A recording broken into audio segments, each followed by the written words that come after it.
हर साल 19 मई को IBD day मनाया जाता है। हमारे देश में आईबीडी का इंसिडेंस बहुत तेजी से बढ़ रहा है। आईबीडी की बीमारी लाइलाज है।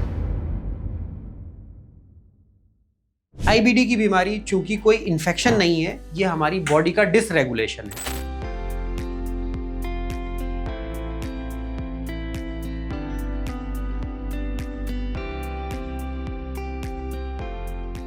Hello everyone, I am Dr. Mohammad Tabish, consultant gastroenterologist at Felix Hospital, Noida. हर साल 19 मई को आईबीडी डे मनाया जाता है। हमारे देश में आईबीडी का इंसिडेंस बहुत तेजी से बढ़ रहा है। आज बात करेंगे आईबीडी क्या है।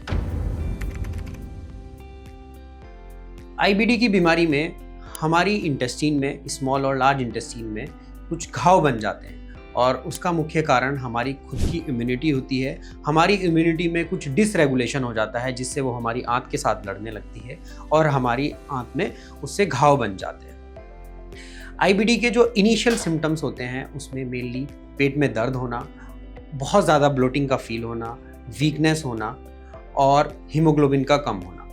और जब आईबीडी की बीमारी ज़्यादा बढ़ जाती है तो लैट्रिन का बार बार होना और लैट्रिन में खून आना, ये इसके मुख्य सिम्टम हैं। आईबीडी के बीमारी के बारे में हमारी सोसाइटी में बहुत सारे मिथ्स हैं। ज़्यादातर लोग इसको बैड डाइजेशन समझ के इग्नोर करते रहते हैं और आईबीडी की बीमारी का पता लगने तक ही 1 से 2 साल ऐसे ही निकल जाते हैं और बीमारी काफ़ी ज़्यादा बढ़ जाती है। एक दूसरा मिथ ये है कि अगर हमारी पॉटी में ब्लड आता है तो हम उसको सिर्फ बवासीर की बीमारी ही समझते हैं। ये एक मुख्य कारण होता है कि आईबीडी का बीमारी का पता बहुत लेट पता चलता है। हम लोग इसको बवासीर की बीमारी समझ के इलाज करते रहते हैं। तो अगर लैट्रिन में खून आ रहा है तो उसका प्रॉपर चेकअप किया जाए और उसको कंफर्म किया जाए, क्योंकि ये आईबीडी भी हो सकता है। एक और मिथ सोसाइटी में ये है कि आईबीडी की बीमारी लाइलाज है। ऐसा बिल्कुल भी नहीं है। आईबीडी का बहुत ही अच्छा इलाज पॉसिबल है।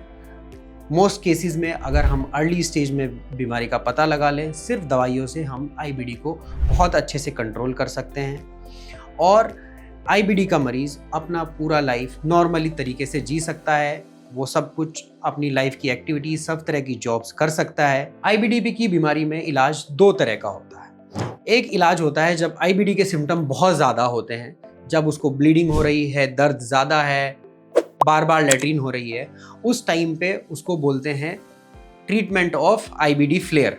तो उस टाइम पे कुछ ज़्यादा दवाइयाँ चलती है। उस फ्लेयर को, आईबीडी के सिम्टम को पहले कंट्रोल किया जाता है। फिर उसके बाद जब सिम्टम्स कंट्रोल हो जाते हैं, फिर बहुत ही मिनिमम दवाइयों से उसको, उस कंट्रोल को मेंटेन किया जाता है, जिसको बोलते हैं मेंटेनेंस फेज। तो उन दवाइयों से हम दूसरा फ्लेयर आने से रोकते हैं। बट आईबीडी की बीमारी चूंकि कोई इन्फेक्शन नहीं है, ये हमारी बॉडी का डिसरेगुलेशन है, तो ये बीच बीच में दवाई लेते लेते भी बढ़ सकता है।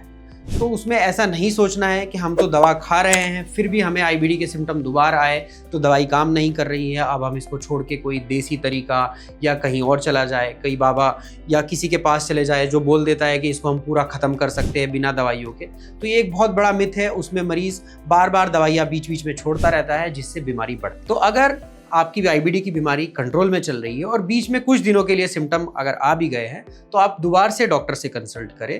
तो दवाइयों में कुछ चेंज करके उसको फिर से कंट्रोल किया जा सकता है और बीमारी को ठीक से कंट्रोल में रखा जा सकता है। एक दूसरा मिथ है, कुछ लोग सोचते हैं कि आईबीडी की बीमारी सिर्फ डाइट से भी ठीक हो सकती है। तो ये सही नहीं है। हाँ, डाइट बहुत ही इंपॉर्टेंट रोल प्ले करता है आईबीडी के कंट्रोल में, बट इसमें स्पेशलिस्ट केयर की बहुत ही इंपॉर्टेंस है। कुछ दवाइयाँ और डाइट दोनों ही इंपॉर्टेंट है। तो डाइट में आईबीडी के लिए जो अच्छे खाना जो माना जाता है वो है ग्रीन लीफी वेजिटेबल्स, सभी तरह के grains, fruits, sprouts, milk products में दही, लस्सी, छाछ और पनीर अच्छा है, बट मिल्क को जनरली हम अवॉइड करने के लिए बोलते हैं अगर आप उसको टॉलरेट नहीं कर पा रहे हैं। कोकोनट वाटर बहुत ही अच्छा है। ये स्टडीज़ में भी देखा गया है कि कोकोनट वाटर का रेगुलर सेवन करने से आईबीडी की डिजीज़ काफ़ी कंट्रोल में रहती है। क्या क्या चीज़ें आईबीडी के सिम्टम को इंक्रीज़ करती है, उसमें आता है रेड मीट, प्रोसेस्ड फूड, बहुत deep fried foods, packed foods जो हम लोग खाते हैं वो आईबीडी के सिम्टम्स को बढ़ाता है। बहुत ज़्यादा सॉल्टी फूड लेना ये आईबीडी के सिम्टम्स को इंक्रीज़ करता है। और बीच बीच में दर्द की दवाइयाँ जो हम काउंटर से लेके खा लेते हैं। अगर आप आईबीडी के मरीज हैं तो आप डॉक्टर की सलाह के बिना ऐसे दवाइयाँ ना खाएं। दर्द की दवाइयाँ लेने से कई बार आईबीडी का सिम्टम बढ़ जाते हैं। तो अगर आपको भी पेट में बहुत दिनों से कोई समस्या चल रही है, जैसे पेट में दर्द है, ब्लोटिंग बहुत ज़्यादा है, कमज़ोरी फील हो रही है, खून कम हो गया है, या लैट्रीन बार बार हो रही है, या लैट्रीन में खून आता है, तो इसको बैड डाइजेशन समझ के इग्नोर ना करें। एक स्पेशलिस्ट से संपर्क करें और इसका प्रॉपर इलाज कराएं। आईबीडी क्यूरेबल है। Thank you. हेल्थ से जुड़ी ऐसी कई और जानकारी के लिए फेलिक्स हॉस्पिटल के YouTube चैनल को सब्सक्राइब करें और अपने सवाल कमेंट बॉक्स के जरिए हम तक पहुंचाएं। और डॉक्टर की अपॉइंटमेंट के लिए दिए गए नंबर 9810455953 पर संपर्क करें।